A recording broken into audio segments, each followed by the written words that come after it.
Hello दोस्तों, इस video में अपन हिंदी के व्यंजनों के विषय में पढ़ेंगे। तो चलिए शुरू करते हैं।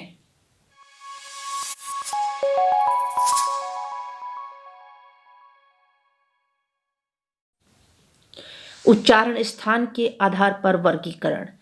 इससे पहले वाली वीडियो में अपन ने व्यंजनों का वर्गीकरण पढ़ा और व्यंजनों का वर्गीकरण हिंदी में दो आधार पर किया जाता है।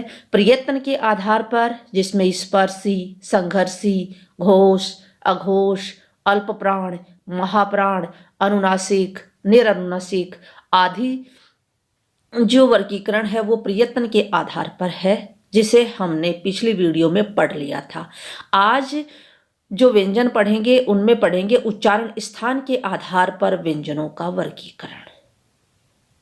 तो देखो, उच्चारण स्थान के आधार पर जो है व्यंजनों का वर्गीकरण अपन करते हैं। व्यंजन ध्वनियों का उच्चारण करते समय हमारी प्राणवायु किसी न किसी मुख अवयव से टकराती है। उस अवयव को व्यंजन का उच्चारण स्थान कहा जाता है। कंठ, मूर्धा, तालु, वत्स, दंत, ओष्ठ, मुख के इन स्थानों के आधार पर व्यंजनों का वर्गीकरण निम्नलिखित प्रकार से किया जाता है। तो देखो मित्रों, जब व्यंजनों का उच्चारण करते हैं और फेफड़ों से उठने वाली जो प्राणवायु है वो मुख में कहाँ टकराती है? कंठ से टकराती है, मूर्धा से टकराती है, तालु से टकराती है, दांतों से टकराती है, होष्ठ से टकराती है। तो उसी आधार पर, यानी कंठ से टकराती है तो वो व्यंजन हो गया कंठे। अगर प्राणवायु मूर्धा से टकराती है तो वह व्यंजन हो गया मूर्धन्य। तो इस प्रकार से, यानी जिस भी अवयव से या जिस भी स्थान से टकराती है उसी आधार पर ये वर्गीकरण किया गया है। तो सबसे पहले अपन देखते हैं कोमल तालव्य व्यंजन। कै, ख, ग, घ और अड़ हिंदी में कोमल तालव्य व्यंजन है, क्योंकि इनका उच्चारण स्थान कोमल तालु, कंठ के ऊपर का स्थान से होता है। संस्कृत में ये कंठे वर्ण थे, किंतु पिछले 2500 वर्षों से इनका उच्चारण स्थान कंठ से थोड़ा ऊपर कोमल तालु से हो गया है। इसीलिए हिंदी में इन्हें कोमल तालव्य कहा जाता है। कै, ख और ग व्यंजन अरबी फारसी से आए हुए शब्दों में प्रयुक्त होते हैं, यानी जिनके कै, ख और ग जिनके नुक्ता होता है और बोलते समय इन पे जोर दिया जाता है। ये जो व्यंजन है हिंदी में ग्रहित है, अरबी फारसी से इनको ग्रहण किया गया है। इनका उच्चारण स्थान कै, ख, ग के स्थान से थोड़ा नीचे कंठ से होता है, इसलिए कै, ख और ग कंठे हैं। तो मित्रों, कोमल तालव्य कै, ख, ग, घ और अड़ कोमल तालव्य है। ये संस्कृत में कंठे व्यंजन है, लेकिन हिंदी में कोमल तालव्य है। जबकि हिंदी में जो ग्रहित तीन जो व्यंजन है कै, ख, ग जिनके नीचे नुक्ता लगता है और अरबी फारसी शब्दों में ये प्रयोग में लिए जाते हैं, ये तीनों जो व्यंजन हैं ये कंठे हैं। अगला जो वर्गीकरण है वो है काकल्य या अलिजिह्वे। है और विसर्ग कंठ के थोड़ा नीचे काकल या अलिजिह्वा के स्थान से बोले जाते हैं, इसीलिए इन्हें काकल्य या अलिजिह्वे कहा जाता है। तो है और विसर्ग कौन से हो गए? काकल्य या कहो या चाहे अलिजिह्वे कहो।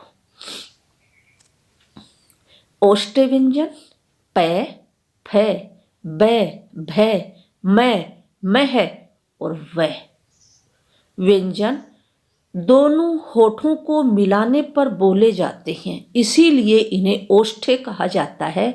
संस्कृत में व को दंतोष्ठे कहा गया है, किंतु हिंदी में यह ओष्ठे व्यंजन है। दंत व्यंजन त, थ, द और ध दंत व्यंजन है जो जीभ की ऊपर की नोक के द्वारा ऊपर के दांतों का स्पर्श करने से उच्चारित होते हैं। संस्कृत में न भी दंते था, किंतु हिंदी में यह जीभ के दांत के स्पर्श करने से नहीं बल्कि दांतों से ऊपर वत्स मसूड़ों के स्पर्श से उच्चारित होता है। इसीलिए हिंदी व्याकरणों द्वारा नए व्यंजन को दंते नहीं वर्से माना गया है। तो मित्रों दंते व्यंजन है त, थ, द और ध, जबकि नए जो व्यंजन है वह इसी वर्ग का अंतिम नए व्यंजन संस्कृत में दंते था, लेकिन हिंदी में यह वर्ष से माना गया है। दंतोष्ठे फ और व दोनों ग्रहित हैं। फ और व व्यंजन ऊपर के दांत एवं नीचे के होठ के मिलने से उच्चारित होते हैं। फ व्यंजन अरबी, फारसी और अंग्रेजी के शब्दों में तथा व व्यंजन अंग्रेजी के शब्दों में प्रयुक्त होता है, जैसे फैल, फायदा, वेलू आदि। तो फ और व जो ग्रहित हैं, जिनके नीचे नुक्ता लगा हुआ है, अरबी, फारसी, अंग्रेजी से इनको हिंदी में ग्रहण किया गया है, यह दोनों ही व्यंजन दंतोष्ठे हैं। वर्ष्य व्यंजन न, नह, र, रह, ल, लह, स व्यंजन वर्ष्य है। ऊपर के दांतों से थोड़ा ऊपर मसूड़ों के साथ जीभ के स्पर्श से ये व्यंजन बोले जाते हैं।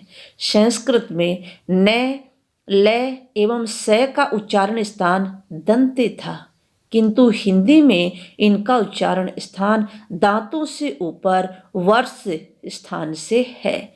इसीलिए इन्हें वर्ष्य में सम्मिलित किया गया है।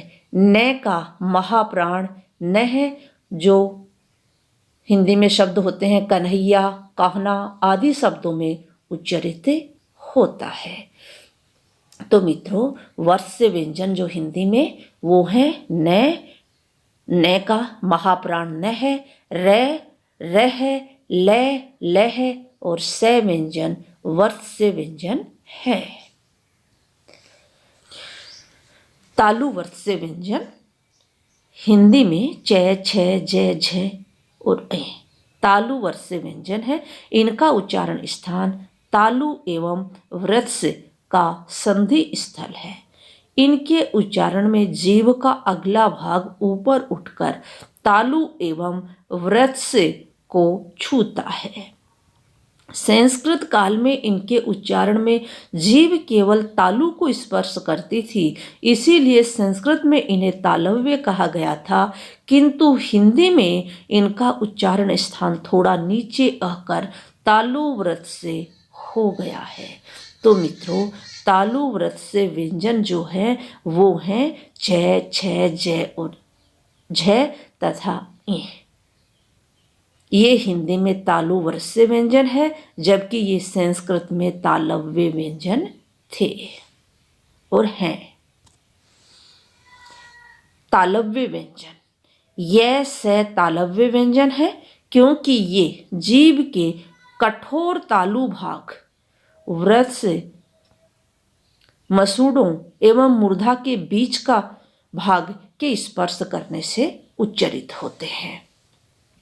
तो मित्रों ये जो यहाँ पर है ये आधा क है, उसके स्थान पर आधा स होगा वृत्स, और ये भी वृत्स, और यहाँ भी आधे क के स्थान पर आधा स होगा वृत्स। तो तालव्य व्यंजन हिंदी में है य और स। मूर्धन्य व्यंजन ट, ठ, ड, ढ, अण और हिंदी के अपने डै और ढै तथा रै, रह और से मूर्धन्य व्यंजन है तथा इनका उच्चारण स्थान जीभ के अग्रभाग के द्वारा मूर्धा को स्पर्श करने से होता है। तालु का बीच वाला ऊपर का कठोर भाग जो है उसके द्वारा इसका उच्चारण किया जाता है। तो देखो मूर्धन्य व्यंजन जो है वो हिंदी में टे, ठे, डे, ढे, णे है।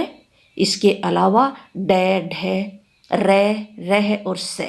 डे और ढे हिंदी के स्वयं के अपने व्यंजन हैं और टे, ठे, डे, ढे, णे संस्कृत से ग्रहित है। तो इन सब का जो उच्चारण स्थान है वो क्या है, जीभ के अग्रभाग के द्वारा ये मूर्धा को स्पर्श करने से बोले जाते हैं, इसलिए ये मूर्धन्य व्यंजन हैं। तो आज उच्चारण के स्थान पर अपन ने व्यंजनों को देखा। इस वीडियो में आज इतना ही। धन्यवाद मित्रों। अगर वीडियो आपको अच्छा लगा हो तो चैनल को सब्सक्राइब जरूर कर लें और बेल आइकन को भी प्रेस कर लें।